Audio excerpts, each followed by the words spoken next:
வணக்கம் அட்வொகாட்டா நேயர்களே, மற்றும் ஒரு அட்வொகாட்டா ஸ்டுடியோ நிகழ்ச்சியின் மூலமாக சந்திக்கின்றோம். இன்றைய தினம் நாங்கள் டிஜிட்டலைசேஷன் தொடர்பாக பார்க்கவிருக்கின்றோம்.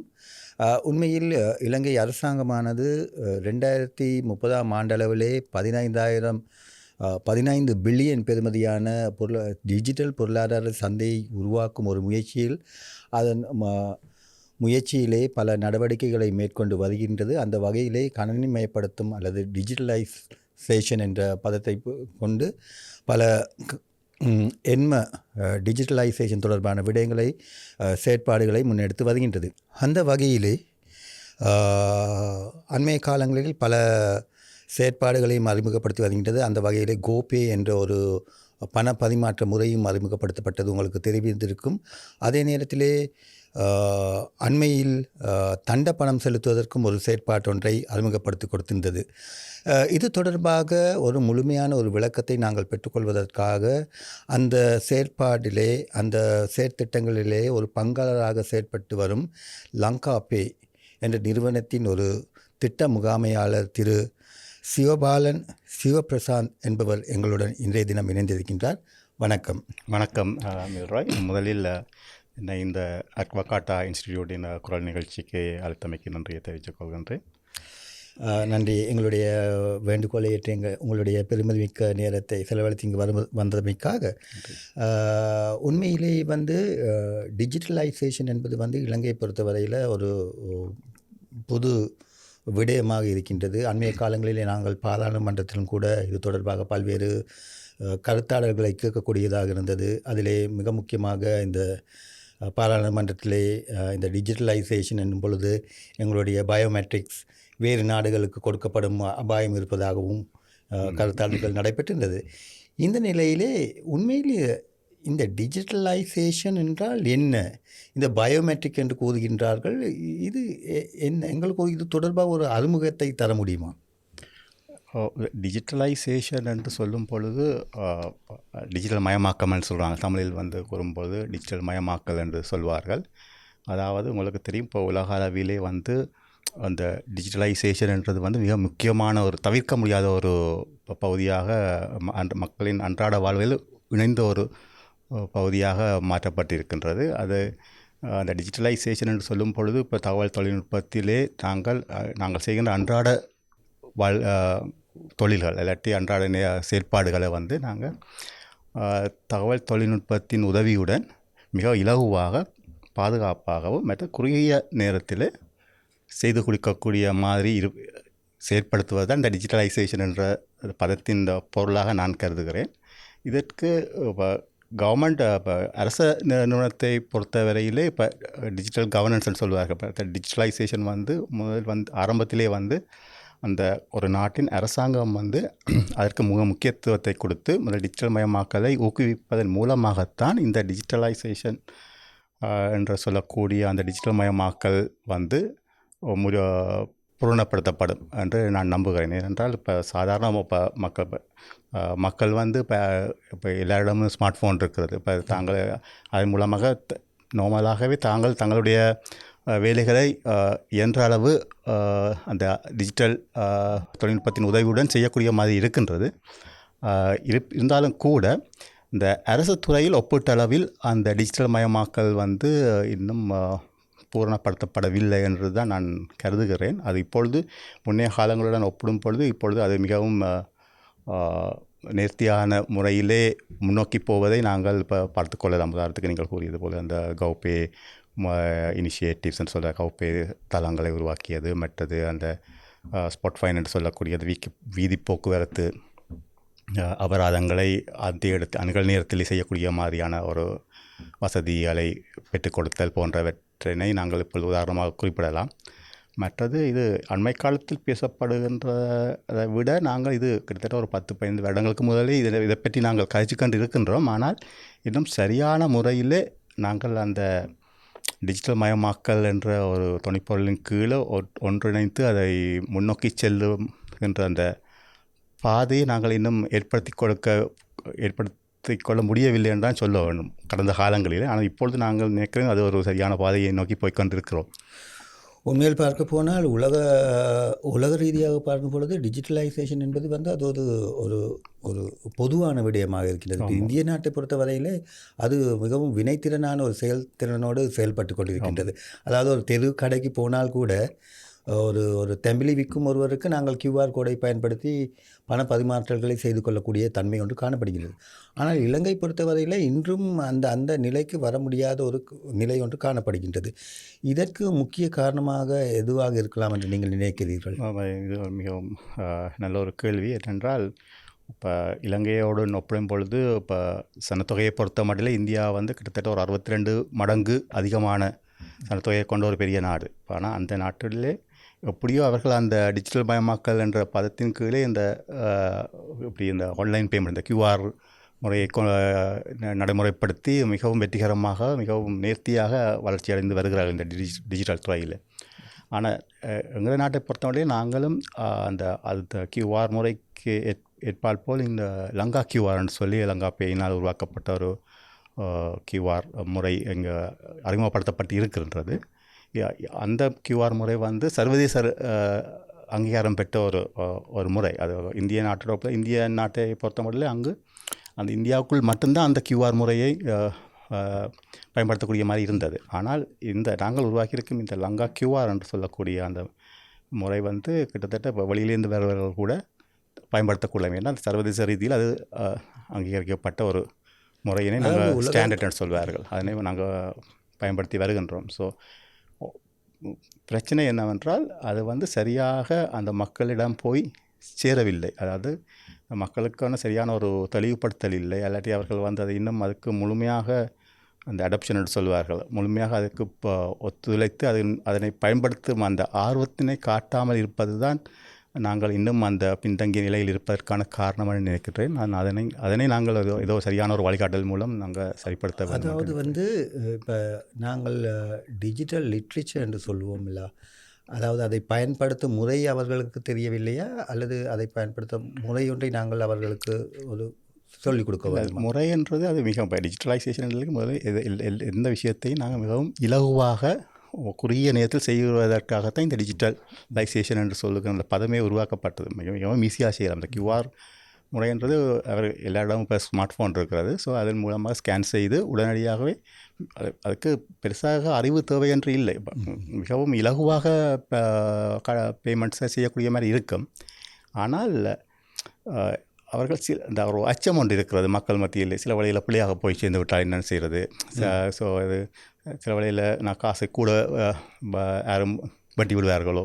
ஸோ அப்படியான சில அச்சம் இல்லாட்டி ஒரு சந்தேகத்தன்மை காரணமாக மக்கள் அதை பெரிதும் பயன்படுத்துவதை தவிர்த்து வருகிறார்களோ அல்லது பயன்படுத்த நீங்கள் கூறியது போல ஒருவேளை இப்பொழுது நான் செலுத்த வேண்டிய கட்டணத்துக்கு மேலாக செலுத்திவிட்டால் என்ன செய்வது? அதற்கான மாற்று ஏற்பாடுகள் ஏதாவது இருக்கின்றன? அதுக்கு இருக்கின்றது, மாற்று ஏற்பாடுகள் இருக்கிற உடனடியாக அந்தந்த வங்கிகளுடன் கதைச்சு, மற்றது அதனுடைய மெர்ச்சன்ட் சொல்வார்கள், அந்த வர்த்தக நிலையங்களுடன் கதைச்சு அதுக்குரிய செய்யலாம். ஆனால் அது சிறிது காலம் எடுக்கும். ஸோ சில வேளையில்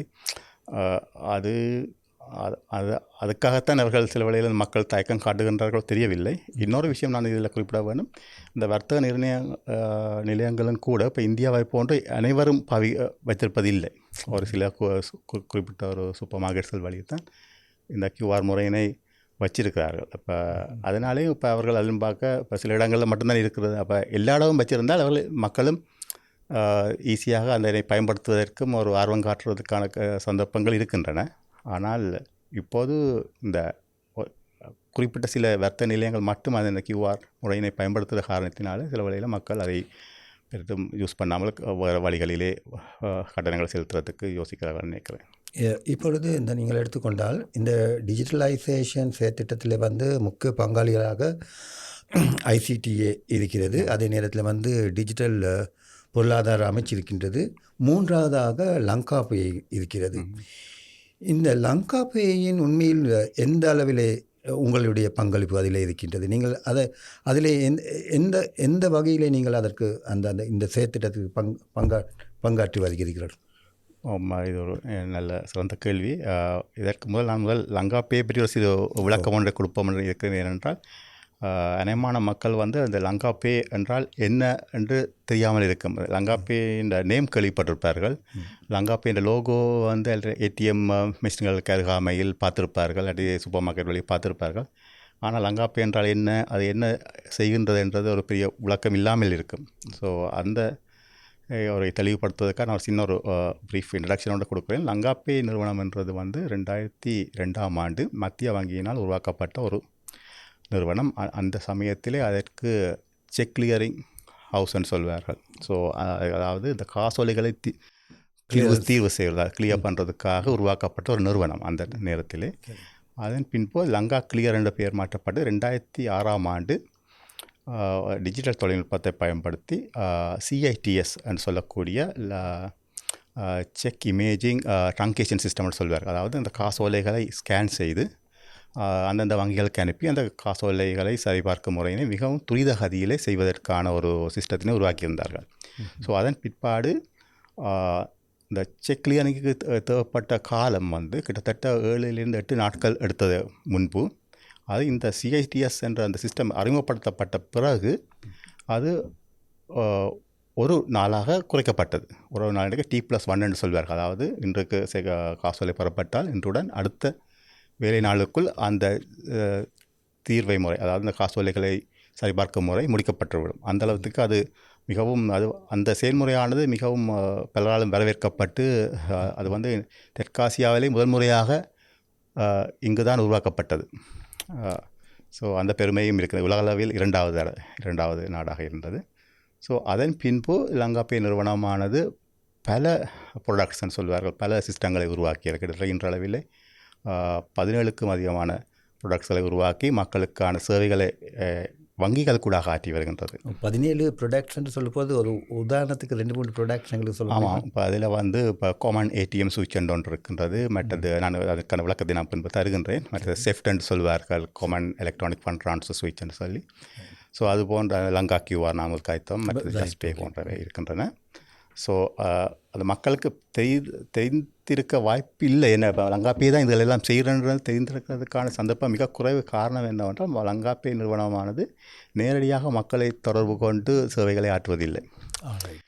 எப்போவுமே வங்கிகளுக்கூடாக மட்டும்தான் அந்த சேவைகளை நடத்தி கொண்டு இருக்கின்றது. அதாவது வந்து வங்கிகளில் செயல்படும் இந்த ஏடிஎம் ஆகட்டும் எதாக இருக்கட்டும் அதில் பேக்கெண்டாக நீங்கள் செயல்பட்டு கொண்டு இருக்கிறீர்கள். அப்படி சரியாக சொன்னீர்கள். ஆமாம், பேக்கெண்ட் என்ற அதாவது நாங்கள் தமிழில் கூறுவதானால் இப்போ இலங்கையின் அந்த கட்டண உட்கட்டமைப்பை கொடுக்கின்ற ஒரு தேசிய கட்டண வலையமைப்பு என்று சொல்லலாம் லங்கா பேயினை.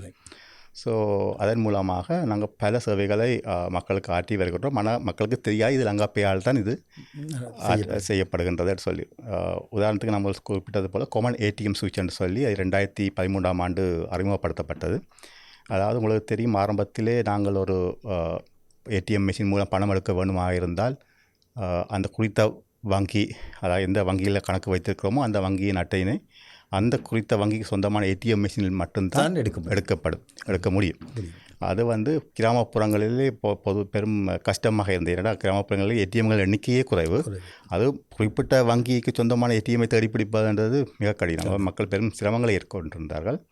ஸோ அதன் பிற்பாடு நாங்கள் இந்த காமன் சுவிட்ச் ஏடிஎம் என்று சொல்லக்கூடிய சிஏஎஸ் என்று சொல்லக்கூடிய அந்த சிஸ்டத்தை உருவாக்கின பிறகு அது வந்து எப்படி வேலை செய்தது என்றால் அனைத்து வங்கிகளுக்கும் சொந்தமான ஏடிஎம்களின் சுவிட்சுகளை இந்த காமன் ஏடிஎம் சுவிட்சுடன் இணைத்து இதனை நாங்கள் நடைமுறைப்படுத்தி வருகின்றோம். ஸோ 2013ஆம் ஆண்டுக்கு பிறகு மக்கள் வந்து இப்போ எந்த வங்கிக்கு சொந்தமான ஏடிஎம்மிலும் பணத்தை எடுக்கக்கூடிய ஒரு வசதி ஏற்படுத்தப்பட்டிருந்தது. ஸோ அதனால தான் அந்த ஏடிஎம் மிஷின்களில் அந்த லங்கா பே இந்த லோகோ இருப்பதை நீங்கள் பார்க்கக்கூடிய மாதிரி இருக்கலாம். அதுக்கான காரணமும் அதுதான். ஸோ அதே மாதிரி செஃப்ட்னு சொல்வாங்க, காமன் எலக்ட்ரானிக் ஃபண்ட் ட்ரான்ஸ்ஃபர் சுவிட்ச்னு சொல்லி. அது என்ன செய்கிறேன்றால் இப்போ தெரியும் உங்களுக்கு, இப்போ ஒரு வங்கியில் கணக்கிலேருந்து இன்னொரு வங்கி கணக்குக்கு நாங்கள் பணத்தினை வந்து நிகழ்நேரத்தில் அனுப்பக்கூடிய மாதிரி இருக்குது. இப்போ எந்த ஒரு கஷ்டமும் இல்லாமல் மிகவும் துரித கதியில் பாதுகாப்பாக அனுப்பக்கூடிய மாதிரி ஒரு வசதி வந்து இது வந்து 2015ஆம் ஆண்டு நாங்கள் லங்கா பேயினால் அறிமுகப்படுத்தப்பட்டது, அனைத்து வங்கிகளையும் இணைத்து. ஸோ இவ்வாறான வசதிகள் வந்து லங்கா பே நிறுவனத்தினால் உருவாக்கப்பட்டது என்றது சொல்லிக்கொள்ள நான் கடமைப்படுறேன். இப்பொழுது நீங்கள் அந்த புதிதாக ஏஷியன் பேமெண்ட் நெட்வொர்க்கில் நீங்கள் ஜாயின் ஆகி இருக்கிறீங்கன்னு அண்மையில் பேசப்பட்டிருந்தது. ஆமாம். இது தொடர்பாக ஒரு விளக்கத்தை எங்களுக்கு தர முடியுமா? இதனால் இலங்கையர்களுக்கு என்ன மாதிரியான அ, பயன்களை பெற்றுக்கொள்ள முடியும்? இல்லை, இது இப்போ ஏசியன் பேமெண்ட் நெட்வொர்க் மட்டும் இல்லை, இது பல வெளிநாட்டு நிறுவனங்களுடன் நாங்கள் இணைந்து செயலாற்றி கொண்டு வருகின்றோம். ஏசியன் பேமெண்ட் நெட்வொர்க், மற்றது ஜூனியன் பே என்று சொல்லக்கூடிய ஒரு நிறுவனம் சைனாவில் உருவாக்கப்பட்டது. மற்றது ஜேசிபி என்று சொல்லக்கூடிய ஜப்பான் நாட்டின் ஒரு கார்டு, ஆக்சுவலி அது ஜேசிபி நிறுவனங்கள் போன்ற பல நிறுவனங்களுடன் இணைந்து நாங்கள் இதை செயலாற்றி கொண்டு வருகின்றோம். ஆனால் இதை பற்றின பூரண விளக்கம்ன்றது வந்து நாங்கள் அது எவ்வாறு வேலை செய்கின்றது என்பதை பற்றி நாங்கள் இப்பொழுது அதை இன்னொரு நிகழ்ச்சியில் தரக்கூடிய மாதிரி இருக்குமென்னு நினைக்கின்றேன். ஏனென்றால் சில டெக்னிக்கல் சைடாக அதுகளுக்கு கொஞ்சம் விளக்கப்படுத்த வேண்டி இருக்குமென்னு நினைக்கிறேன். அதுக்கான சில இப்போ உண்மையிலே வந்து இப்போ இலங்கையில் இருக்கக்கூடிய என்டர்பிரினர்ஸ் வந்து உலக மத்தியில் வந்து உடனடியாக இந்த இந்த பண பரிமாற்றங்களை செய்வதற்குரிய வழிவகைகள் இப்போது இருக்கின்றதா, அல்லது இன்னும் அது செயல்பாட்டு நிலையில் தான் இருக்கின்றதா? அதாவது அல்லது நீங்கள் இந்த செயல்படுத்தும் முறை ஏற்பாடுகள் செய்து கொண்டு போகிறீர்கள்? இப்போ உலகளவில் செய்கிறதுக்கு இப்போ நாங்கள் இப்பொழுது அந்த அது நடைமுறையில் இருக்கிறோம். இப்போ நாங்கள் அதை அமல்படுத்துவதில் நாங்கள் முனைப்பாக செயல்படுக்கின்ற இருக்கின்றோம். இன்னொரு விஷயத்தை நான் சொல்ல கடமைப்பட்டிருக்கிறேன் என்னவென்றால், இப்போ டூரிஸ்ட் இப்போ அதாவது இப்போ உல்லாச பயணிகள் வந்து வெளிநாடுகளிலிருந்து வரும்பொழுது அவர்களை கவரும் முகமாக ஒரு மொபைல் ஆப்பை நாங்கள் இப்பொழுது தயார் செய்து கொண்டிருக்கிறோம். அதாவது அதுக்கு பேரும் லங்கா பே தான். லங்கா பே மொபைல் ஆப்னு சொல்லி அது வந்து மாஸ்டர் கார்டு நிறுவனத்துடன் இணைந்து நாங்கள் இதனை அமல்படுத்துறதுக்கு திட்டமிட்டிருக்கின்றோம். அது எவ்வாறு என்றால், இப்போ வெளிநாடுகளில் இருந்து வரும் உல்லாச பயணிகள் வந்து அந்த லங்கா பே எனப்படும் அந்த மொபைல் செயலியினை டவுன்லோட் செய்து இன்ஸ்டால் பண்ணி அதன் மூலமாக அந்த லங்கா கியூஆர் என்று சொல்லும் லங்கா கியூஆரை யூஸ் பண்ணக்கூடாது. அதாவது அவர்களுடைய அந்த கார்டு அவர்கள் வச்சிருக்கின்ற அந்த ஃபண்டிங் சோர்ஸ்ன்னு சொல்வார்கள். அதாவது ஒரு மாஸ்டர் கார்டோ அல்லது விசாவோ ஏதாவது ஒன்றை அந்த ஃபண்டிங் சோர்ஸை அந்த மொபைலில் சேமித்து அதன் மூலமாக இந்த மர்ச்சன்ட் வழியே லங்கா கியூஆரினை ஸ்கேன் செய்து, அதாவது லோக்கலாக இப்போ நாங்கள் உள்ளூரில் பேமெண்ட் செய்வது போல் இலகுவாக பணப்பரிமாற்றங்களை செய்து அது பொருள் கொள்வனர்களை எளிய முறையில் செய்யக்கூடிய மாதிரி ஒரு ஏற்கனவே அவர்கள் அதற்கு ஒரு பணமாக மாற்றிக்கொள்ள வேண்டுமா? அது ஒன்றும் தேவையில்லை. இப்போ அவர்களுக்கு வந்து அவர்களுடைய கரன்சியிலையும் காட்டும் எவ்வளவு அதோ குறிப்பிட்ட விலை வந்து என்ன எவ்வளவு செலவிட்டிருக்கிறார்கள்னு சொல்லி ஸ்ரீலங்கன் ருப்பீஸ்லேயும் அதில் காட்டும். அப்போ அதனால் அவர்களுக்கு வந்து தங்களோட கரன்சியில் எவ்வளவு தாங்கள் செலவிட்டிருக்கிறோம்ன்றது வந்து இலகுவாக பார்க்கக்கூடிய மாதிரி இருக்கும். வேறு அந்த பேமெண்ட் இது வந்து மிகவும் அவர்களுக்கு வந்து அந்த கட்டண ரீதியாக மிகவும் குறைவாகவும் மிகவும் இலகுவான முறையிலையும் பாதுகாப்பான முறையிலையும் அவர்கள் அந்த பொருட்களை கொள்வனவு செய்வதற்கு ஏதுவாக இருக்கும். இது வந்து அந்த உல்லாச பயண அந்த டூரிஸ்ட் மட்டத்திலே மிகவும் பிரபல்யமாக வரும் என்று நாங்கள் எதிர்பார்க்கின்றோம். ஏனென்றால் அவர்கள் வந்து ஈஸியாக பொருட்களை வாங்குவதற்கு இது வந்து வசதியாக அமையும் என்று, இது வந்து ஒரு பொருளாதாரத்திலும் ஒரு கணிசமான ஒரு மாற்றத்தை ஏற்படுத்தும் என்று நாங்கள் நம்புகிறோம். ஏற்கனவே நாங்கள் அந்த குறிப்பிட்டது போல் இப்போ நீங்கள் இந்த உல்லாச சுற்றுலா பயணிகளை குறித்து நாங்கள் பேசி கொண்டிருந்தோம். எப்படி இருந்த போதிலும் இந்த ஆன்லைன் பரிமாற்றம் என்று வரும் பொழுது வந்து அங்கே ஊழல் நடக்கக்கூடிய ஒரு பயம் ஒன்று எல்லா மக்களிடம் இருக்கிறது. அப்படி ஊழல் நடைபெறாமல் இருப்பதற்கான என்ன மாதிரியான முன்னேற்பாடுகளை லங்கா பே மூலம் நீங்கள் செய்திருக்கிறீர்கள்? அதை எப்படி நீங்கள் கூறுவீர்கள் இதை நீங்கள் நம்பி பயன்படுத்தலாம் என்று? ஏனென்றால் இந்த லங்கா பே நிறுவனமான முதலில் வந்து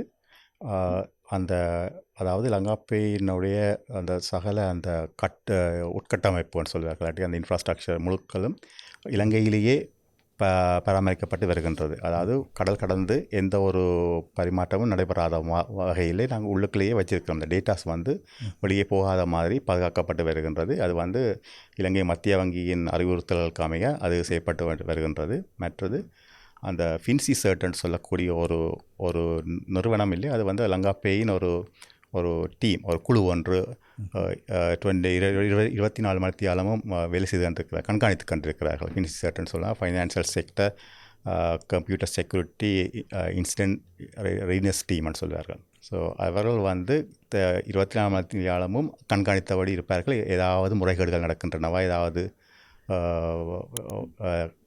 நீங்கள் சொல்கிற ஏதாவது ஒரு பிரச்சனைகள் இருக்குமாக இருந்தால் உடனடியாக அவர்கள் அதனை கையாண்டு அதுக்கான தீர்வுகளை வழங்குவதற்கான சந்தர்ப்பங்கள் இருக்கின்றன.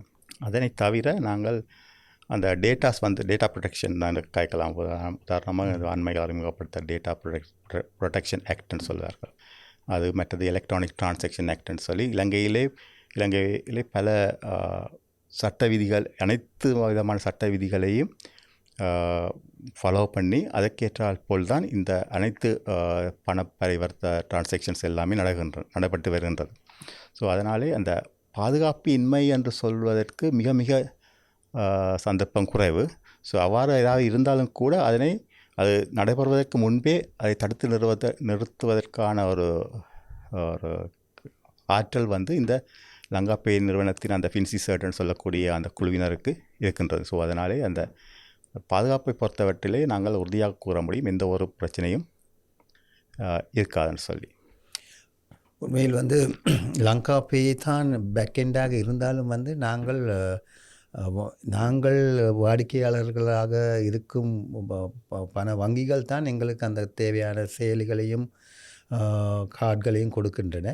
ஆனால் அதனுடைய தொடர்புடைய அந்த பணமதிமாற்ற வலையமைப்பு பேக்கெண்டாக தான் நீங்கள் செயற்படுத்தி கொண்டிருக்கின்றீர்கள். அப்படியானால் நாங்கள் இவ்வளோ காலம் நினைத்து கொண்டிருப்பது வங்கிகள் மூலமாகத்தான் நாங்கள் இந்த நடைமுறைகளை செய்து கொண்டிருக்கிறோம். முக்கியமாக இந்த லங்காபே நிறுவனம் பின்னிருந்து இந்த வங்கிகளை இணைக்கின்ற ஒரு வலையமைப்பாகத்தான் இருக்கின்றது. அப்போ அதனாலே மற்றது அந்த அனைத்து வங்கிகளும் மற்றது லங்காபேயும் சரி இந்த சர்வதேச ரீதியில் அங்கீகரிக்கப்பட்ட அந்த PCI DSS என்று சொல்லக்கூடிய ஒரு பாதுகாப்பு சான்றிதழ், அது ஒரு கட்டாயமான ஒரு விஷயம். அதனை பெற்றிருக்கிறார்கள். அது அதன் மூலமாக அந்த வெளிநாடுகளிலிருந்து வருபவர்களுக்கும் அந்த PCI DSS என்று சொல்லக்கூடிய அந்த சர்டிஃபிகேஷன் அது தரச்சான்றிதழ் இருக்குமா இருந்தால் அவர்களுக்கு தெரியும் இது மிகவும் பாதுகாப்பானது ஒரு வேலையமைப்பு என்று சொல்லி. PCI DSS என்று சொல்லக்கூடியது payment card industry data security standard சொல்வார்கள். ஸோ அந்த தரச்சான்றிதழும் நாங்கள் எங்களிடத்தில் வைத்திருப்பதன் காரணத்தினாலே இந்த பாதுகாப்பு என்ற பிரச்சனையை பொறுத்த மட்டிலே நாங்கள் மிகவும் முன்னோக்கி இருக்கிறோம் என்றுதான் சொல்லலாம்.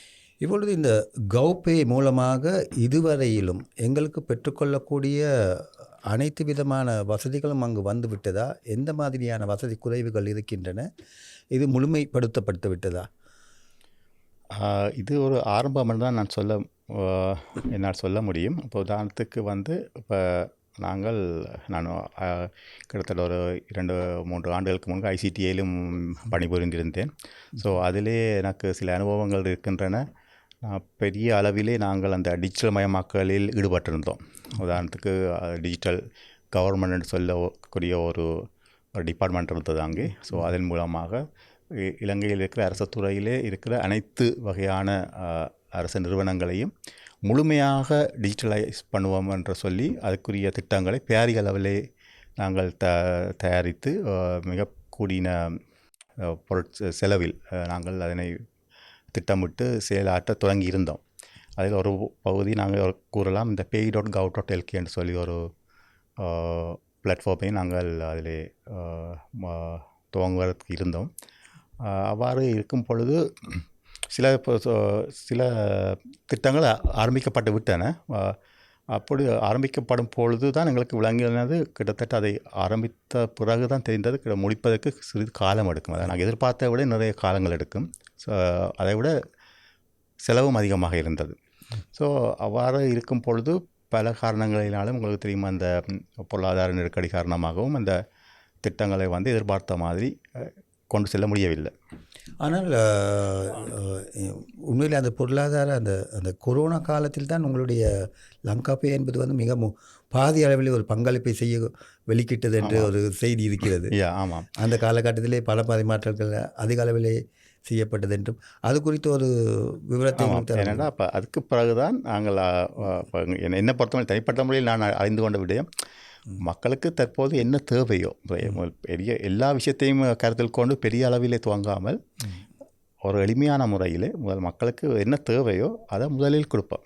அதை கொடுத்துட்டு அதுக்கு பிறகு கொஞ்சம் கொஞ்சமாக அதனுடைய தொழிற்பாடுகளை கூட்டிக்கொண்டு செல்வதன் மூலம் இந்த டிஜிட்டல் மயமாக்கலை நாங்கள் முன்னெடுத்து செல்வதற்கு ஈஸியாக இருக்கும் என்று விளங்கிக் கொண்டோம். ஸோ அதனை சரியாக இந்த லங்காபே நிறுவனமானது ஐசிடியுடன் இணைந்து நல்ல முறையில் இப்பொழுது நடந்து முன்னெடுத்து செல்லுகின்றது.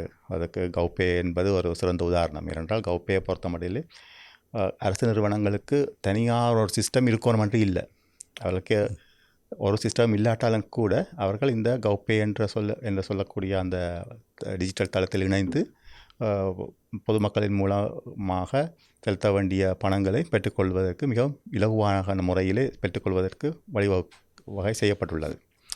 எதிர்காலத்தில் இன்னும் எப்படிப்பட்ட வசதிகள் வர இருக்கின்றன மக்கள் பயன்பாட்டுக்காக?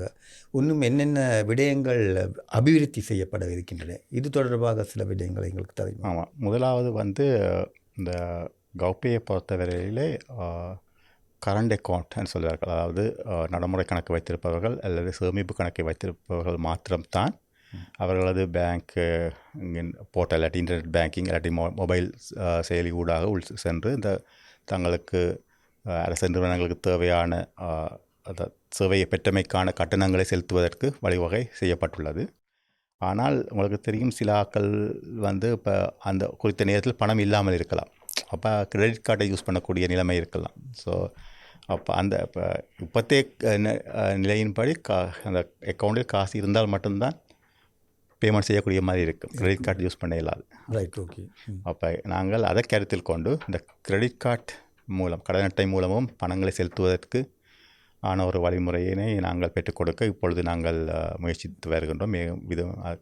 நான் நினைக்கின்ற 2-3 மாதங்களுக்குள் நாங்கள் அதனை செய்யக்கூடிய மாதிரி இருக்கும் என்று. ஸோ அந்த நிலை இப்பொழுது அதனை நாங்கள் முன்னெடுத்து சென்று கொண்டிருக்கின்றோம். அதனை தவிர சில அரசு நிறுவனங்கள் பிரத்யேகமாக தயாரிக்கப்பட்ட சில சிஸ்டங்களை வைத்திருக்கிறார்கள். அவர்களுடைய நாளாந்த வேலைகளை செய்வதற்காக அவர்கள் அதை இந்த கௌபே திட்ட தளத்துடன் இணைப்பதற்கான ஒரு விண்ணப்பங்களை அனுப்பி கொண்டிருக்கிறார்கள். அதுக்கு சிறிது காலங்கள் எடுக்கும். அவர்கள் அதுக்கான காரணம் என்னவென்றால், இப்போ அவர்கள் முழுமையான சிஸ்டத்தை வைத்திருக்கும் பொழுது அவர்களுக்கு டேட்டா எல்லாம் இருக்கும். அதுக்கு தேவையான தரவுகள் எல்லாமே அவர்களுடைய சிஸ்டத்தில் இருக்கும். அப்போ ஒரு சாதாரண பொதுமகன் ஒரு பேமெண்ட்டை செய்ய வேண்டுமென்றால் அந்த சிஸ்டத்தில் நுழைந்தால் அவருடைய அந்த உறுதிப்படுத்தும் அவருடைய என்ஐசி நம்பரோ இல்லாட்டி அவர்கள் யூசர் நேம் பாஸ்வேர்டில் கொடுத்த உடனே தேவையான டீட்டெயில் முழுக்க தானாகவே அதில் வெளிப்படும். இப்போ இவ்வளோ பேமெண்ட் தான் செய்ய வேண்டும், இவ்வளோ கட்டணம் செலுத்தப்பட வேண்டும், இதுதான் இந்த சேவைக்காக எல்லாமே அதிலேயே காட்டும். அப்போ பணம் செலுத்துபவர் ஒரு நம்பிக்கையுடன் செலுத்திட்டு போயிடலாம். ஆனால் அந்த கௌபேயை பொறுத்த மட்டும் அப்படி இல்லை. அவர் அந்த அரசு நிறுவனத்தினால் அனுப்பப்படுகின்ற அந்த பணத்தை செலுத்துவதற்கான அந்த ரிசீட்டின் மூலமாக அதுக்கு ஒரு குறியீட்டு இலக்கம் ஒன்று கொடுக்கப்பட்டிருக்கும். அந்த குறியீட்டு இலக்கத்தை கொடுத்து எவ்வளோ பேமெண்ட் செய்ய வேண்டுமோ அதை எல்லாமே அவரே அந்த பொதுமக்களாலே உள்ளீடு செய்ய வேண்டிய நிலை இப்பொழுது இருக்கின்றது. கூட்டியும் செய்யலாம், குறைச்சும் செய்யலாம். ஸோ அதுக்கான ஒரு வேலிடேஷன்ஸ் அதில் இல்லை. அதனால் அது சில அரசு நிறுவனங்கள் தங்களுடைய சிஸ்டத்தை அதோட இணைப்பதற்கு ஆன விண்ணப்பங்களை அனுப்பியிருக்கிறார்கள். ஸோ அந்த முறையும் எதிர்காலத்தில் நாங்கள் கொஞ்சம் கொஞ்சமாக நாங்கள் அந்த அரசு நிறுவனங்களை தங்களுடன் அந்த கௌபேயுடன் இணைப்பதற்கான ஒரு முறைகளை செய்திருக்கிறோம். அதுக்கு சிறிது காலம் எடுக்கும். ஒரு அரசு நிறுவனத்தை அவருடைய சிஸ்டத்துடன் அந்த ஏபிஐ மூலமாக இணைப்பதற்கு கிட்டத்தட்ட ஒரு 3-6 மாதங்கள் வரை எடுக்கும். ஸோ ஒரு சின்ன கேள்வி. இப்போ இந்திய நாட்டை பொறுத்தவரையில் நாங்கள் ஆதார் கார்டு என்று சொல்கின்றோம். அங்கே அவர்கள் உண்மையில் டிஜிட்டல் பண பரிமாற்ற முறையில் உண்மையில் முன்னணியில் திகழ்கின்றார்கள். அந்த அளவுக்கு சிறிய வியாபாரம் முதல் கொண்டு பெரிய வியாபாரம் வரை பாதிய பண பரிமாற்றல்களையும் அதன் மூலமாக எடுத்துக்கொள்கின்றார்கள். அப்படி இருக்கும் பொழுது இந்த ஆதார் கார்டு என்று சொல்லும் பொழுது அது ஒரு தனி அட்டையாக இருக்கும் பொழுது அதற்குள் எல்லா வகையான விவரங்களும் உள்ளடக்கப்பட்டிருக்கின்றதாக கூறுகின்றார்கள். அப்படி ஒரு சிஸ்டத்துக்கு இலங்கைக்கு போகக்கூடிய ஒரு சந்தர்ப்பம் ஒன்று இருக்கிறதா? இருக்கிறது என்று தான் என்னால் கூற முடியும். உதாரணத்துக்கு சொல்லப்போனால் இந்த டிஜிட்டல் மினிஸ்ட்ரியாலேயும் மற்றது ஐசிடியாலும் ஆரம்பிக்கப்பட்ட SLUDன்னு சொல்வார்கள். அதாவது ஸ்ரீலங்கா யூனிக் ஐடென்டிட்டி கார்டுன்னு சொல்லி நினைக்கிறேன். ஸோ அந்த திட்டத்தின் மூலமாக அவர்கள் அநேகமான எல்லா தரவுகளையும் ஒரு சாதாரண ஒரு பொதுமகனினுடைய சகல தரவுகளையும் அதற்குள் உள்ளடக்குவதற்கான ஒரு முயற்சியில் ஈடுபட்டு கொண்டிருக்கின்றார்கள். அதற்கான ஆளுமை லங்காபேக்கு இருக்கிறதா அதை முன்னெடுத்து செல்வதற்கு? இல்லை, அது என்னென்றால் லங்காபே நிறுவனமானது முடிந்தவரை அந்த பேமெண்ட் சம்பந்தமான இல்லாட்டி கட்டணங்கள் சம்பந்தமான வங்கிகளுடன் இணைந்த செயல்படுகின்ற ஒரு நிறுவனமாக இருப்பதனாலே இந்த இவ்வாறான அந்த டிஜிட்டல் கவர்மெண்ட் அல்லது டிஜிட்டலைசேஷன் என்ற அந்த பதத்தின் கீழே மற்ற துறைகளிலே பங்களிப்பு செய்வது மிகவும் குறைவாகத்தான் இருக்கும். ஏனி நிறுவனங்களோடு சேர்ந்து தான் இந்த செயற்திட்டங்களை முன்னெடுக்க வேண்டும். அப்படித்தான் செய்வதற்கான சாத்தியக்கூறுகள் இருக்கின்றன. முக்கியமாக அது இந்த டிஜிட்டல் மினிஸ்ட்ரி மற்ற ஐசிடியை இணைந்து அதை முன்னெடுத்து செல்வார்கள் என்று எதிர்பார்க்கின்றேன். அதுக்கான ஒத்துழைப்பை வேணுமென்றால் லங்காபே கொடுக்கலாம், அந்த பேமெண்ட் சம்பந்தமானது மட்டும். இனிவரும் காலங்களிலே இன்னும் எவ்வளோ காலம் போகும் நாங்கள் இந்த டிஜிட்டல் மயங்களாக முழுமையாக உள்ளீர்க்கப்படுவதற்கு? எவ்வளோ காலம் செல்லும் என்று நீங்கள் நினைக்கிறீர்கள்? ஏனென்றால் இப்பொழுது தொழில்நுட்பத்தை பொறுத்தவரையிலே நாங்கள் மிகவும் முன்னேறி இருக்கின்றோம். ஆனால் அதனை நடைமுறைப்படுத்துவதில்தான் சிக்கல் இருக்கின்றது. அதாவது மக்களிடம் போய் சேர வேண்டும். மக்கள் அதுக்கு அந்த சேஞ்ச் மேனேஜ்மெண்ட் சொல்வார்கள். அந்த சேஞ்ச் மேனேஜ்மெண்ட் தான் ஒரு சேலஞ்சிங்காக இருக்கும். அதாவது மக்கள் இந்த மாற்றத்தினை ஏற்றுக்கொண்டு அதுக்கு அந்த டிஜிட்டல் துறையிலே ஒத்துழைத்து அதை நோக்கி முன்னேற வேண்டும். ஸோ அதற்கான சரியான ஒரு வழிகாட்டல்கள் அல்லது நெறிப்படுத்தல்கள் இருக்கும் பட்சத்திலே மிகவும் குறுகிய காலத்திலே நாங்கள் அதனை அடைய முடியும் என்று நான் நம்புகிறேன். அது மக்களின் கைகளில் தான் இருக்கின்றது நினைக்கிறேன். மற்றது இப்போ ஐசிடியோ அல்லது லங்காபேயோ அல்லது டிஜிட்டல் மினிஸ்ட்ரியோ தங்களாலான உதவிகளை செய்ய முடியும். ஆனால் அதனை ஏற்றுக்கொண்டு அதனை கொண்டு முன்னோக்கி செல்வது மக்கள் தான். அவர்கள் ஆர்வம் காட்டும் பட்சத்தில் அது மிக குறுகிய காலத்திலே நாங்கள் அதனை ஒரு வியாபாரியாக ஒருவர் நினைத்தால் நான் இந்த டிஜிட்டல் பண பரிமாற்றத்துக்கு செல்ல வேண்டும், என்னுடைய நிறுவனத்திலே ஒருவர் பணத்தை டிஜிட்டலாக பே பண்ணி எடுத்துக்கொள்ள வேண்டும் என்று நினைத்தால் அவர் எப்படிப்பட்ட படிமுறைகளை பின்பற்ற வேண்டும்? யாரை தொடர்பு கொள்ள வேண்டும்? எப்படி இந்த QR தொடர்பான விடயங்களை அவரோடு இணைத்து கொள்ள முடியும்? QR என்றது பொறுத்த மட்டிலே அவர் முதலில் ஒரு கணக்கு வைத்திருக்கும் வங்கியினை தான் தொடர்பு கொள்ள வேண்டும். வங்கி கூடாகத்தான் அவர் என்ன மாதிரியான வியாபாரத்தை செய்கிறார் மற்ற அவருடைய கணக்கினை பொறுத்து அதுக்கு பிறகு அவர் அந்த பேமெண்ட் சேனல் சொல்லுவார். என்னென்ன பேமெண்ட் சேனல்ஸ்களை அவர் சூஸ் பண்ண போகிறார் என்பதனை தெளிவுபடுத்தி அந்த வங்கிகளின் கூடாக இந்த QR முறையினை மற்றது கார்ட் பேமெண்ட்ஸோ எல்லாவற்றினையும் எல்லா வசதியையும் பெற்றுக்கொள்ளக்கூடிய மாதிரி இருக்கும். ஆனால் அவர் முதலில் தொடர்பு கொள்ள வேண்டியது குறிப்பிட்ட ஒரு வங்கி. அவர் எந்த வங்கியில் கணக்கு வைத்திருக்கிறாரோ அந்த வங்கியின் மூலமாக அவர்கள் ஆரம்பிக்கலாம். இது தவிர ஏதாவது விடுபட்ட ஏதாவது விடயம் ஒன்று சொல்ல உங்களுக்கு இருக்கின்றதா? இந்த டிராஃபிக் ஸ்பாட் ஃபைனை பற்றி சில விஷயங்கள் சொல்ல இருக்கின்றேன். என்னென்றால் இப்பொழுது நாங்கள் இதுவரை காலமும் ஒரு பரிச்சாத்தமாக ஒரு 15 போலீஸ் டிவிஷன்களுக்கு நாங்கள் இந்த டிராஃபிக், அதாவது வீதி போக்குவரத்து விதிகளை மீறினவர்களுக்கான அபராதம்னு சொல்வார்கள் தமிழிலே. அந்த அவற்றை அபராதத்தை அந்த நிகழ் நேரத்தில் அதே இடத்திலே செலுத்தக்கூடிய ஒரு வசதியினை நாங்கள் பெற்றுக் கொடுத்துருக்கின்றோம். இது கடந்த ஏப்ரல் மாதம் 10ஆம் தேதி நாங்கள் இதை உத்தியோகபூர்வமாக அந்த பரிச்சாத்த திட்டத்தினை ஆரம்பித்தோம். தம்புள்ளையிலிருந்து குருநாகல் வீதி மற்றது குருநாகலிருந்து அன்றாபுர வீதி ஆகியவற்றுக்கு இடையில் உள்ள 15 போலீஸ் பிரிவுகளுக்கு இந்த திட்டம் அமல்படுத்தப்பட்டது. இதுவரைக்கும் கிட்டத்தட்ட 300க்கும் அதிகமான அந்த அபராத தொகைகள் அந்த ஸ்பாட் ஃபைன்ஸ் பெறப்பட்டிருக்கிற இந்த சிஸ்டத்தினூடாக. ஸோ இதனை நாங்கள் எதிர்காலத்தில் இந்த வருஷத்துக்குள் கிட்டத்தட்ட அந்த இலங்கையில் இருக்கின்ற 600க்கும் மேற்பட்ட போலீஸ் பிரிவுகளுக்கு அமல்படுத்தி மக்களுக்கு ஒரு சௌகரியமான ஒரு ஈஸியான முறையிலே அந்த அபராதங்களை செலுத்துவதற்கான ஒரு முறையினை அறிமுகப்படுத்த நாங்கள் முயற்சித்து வருகின்றோம். ஒருவேளை இப்பொழுது இலகுவாக தண்ட பணங்களை செலுத்த இருப்பதால் ஒருவேளை பிழைகள் செய்யக்கூடிய மேலும் மேலும் பிழைகள் செய்யக்கூடிய சாத்தியங்கள் இருக்கின்றதா? ஆமாம். ஆனால் அந்த தண்டப்பணங்கள் அந்த அளவு இப்போ முன்பின்பாக கூடவாக இருக்கின்றது முதலாவது. இரண்டாவது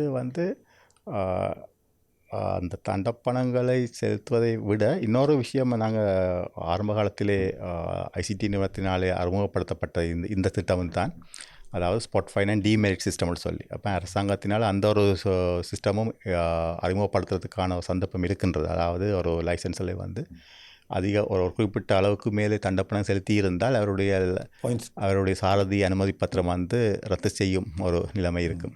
ஸோ அதனாலே அது எதிர்காலத்தில் வர இருக்கின்றது. ஸோ நீங்கள் சொன்ன மாதிரி சில கருத்துக்கள் இருக்கின்றன தான். இப்போ அதாவது நாங்கள் இதை இலகுவாக செய்ததன் மூலம் அவர்கள் போக்குவரத்தில் மீறுபவர்கள் எண்ணிக்கை அதிகமாக இருக்குமோ என்று சொல்லி, ஆனால் நான் அவ்வாறு நினைக்கவில்லை. அது மக்களை பொறுத்தது தான். இப்போ குறிப்பாக இந்த மாவட்டங்களிலிருந்து வருபவர்களுக்கு வந்து மிகவும் கஷ்டமாக இருக்கும். சில வழியில் அந்த ஒரு சிறிய ஒரு காரணத்துக்காக அவர்கள் வந்து அந்த லைசன்ஸை கொடுத்து திருப்பி அந்த குறிப்பிட்ட இடத்துக்கு வந்து பயணம் செய்து அந்த சாரதி அனுமதி பத்திரத்தை மீளப்பெற்றுக் கொள்ளக்கூடிய ஒரு சந்தர்ப்பங்கள் எல்லாம் இருக்கின்றது. ஸோ அவ்வாறான கஷ்டங்கள் வந்து மக்களை பொறுத்த மட்டும் நீக்கப்படுகின்றன நான் நினைக்கிறேன். நன்றி சிவபாலன் சிவபிரசாந்த் அவர்களே. இன்று டிஜிட்டலைசேஷன் குறித்து பல விடயங்களோடு பகிர்ந்து கொண்டமைக்காக. உண்மையில் வந்து இலங்கை பொறுத்தவரையில் டிஜிட்டல் பணமாற்ற பரிமுறைகள் எதிர்காலத்தில் மிகவும் சிறப்பாக நடைபெற வேண்டும் என்று நாங்கள் எதிர்பார்க்கின்றோம். இதன் மூலமாக உண்மையில் ஒரு பொருளாதார வளர்ச்சியை எதிர்பார்த்து மிக விரைவான வினைத்திறன் மிக்க செயல்பாடுகளை மேற்கொள்ள முடியும் என்று நாங்கள் நம்புகின்றோம். அந்த அந்த அந்த சேவைகளை நீங்கள் பலப்படுத்தி எதிர்காலத்தில் எங்களுக்கு இலங்கைக்கு செய்து தருவீர்கள் என்றும் எதிர்பார்க்கின்றோம். அந்த வகையிலே எங்களோட இந்த விளக்கங்களை பகிர்ந்து கொண்டமைக்காக நன்றிகளை தெரிவித்துக் கொண்டிருக்கின்றோம். மீண்டும் ஒரு நிகழ்ச்சியில் உங்களை இணைத்துக்கொள்ள எதிர்பார்க்கின்றோம் இந்த QR விஷயங்கள் தொடர்பாக. இதுவரையிலும் எங்களோட இணைந்திருந்த எங்களுடைய அட்வொகேட் நேயர்களுக்கும் நன்றி. இந்த டிஜிட்டல் பண பரிமாற்றல்கள் தொடர்பாக லங்கா பேயின் விளக்குகளை நீங்கள் கேட்டிருப்பீர்கள். அதே போன்று உங்களுக்கும் ஏதாவது கேள்விகள் இருந்தால் எங்களுடைய யூடியூப் தளத்தில் பதிவு செய்யுங்கள். இது தொடர்பாக எதிர்வரும் காலங்களிலே மேலும் பல தகவல்களை உங்களுடன் பகிர்ந்து கொள்வதற்கு எதிர்பார்த்து இந்த நிகழ்ச்சியை நிறைவு செய்கின்றோம். மற்றொரு நிகழ்ச்சியில் சந்திக்கும் வரை வணக்கம், நன்றி.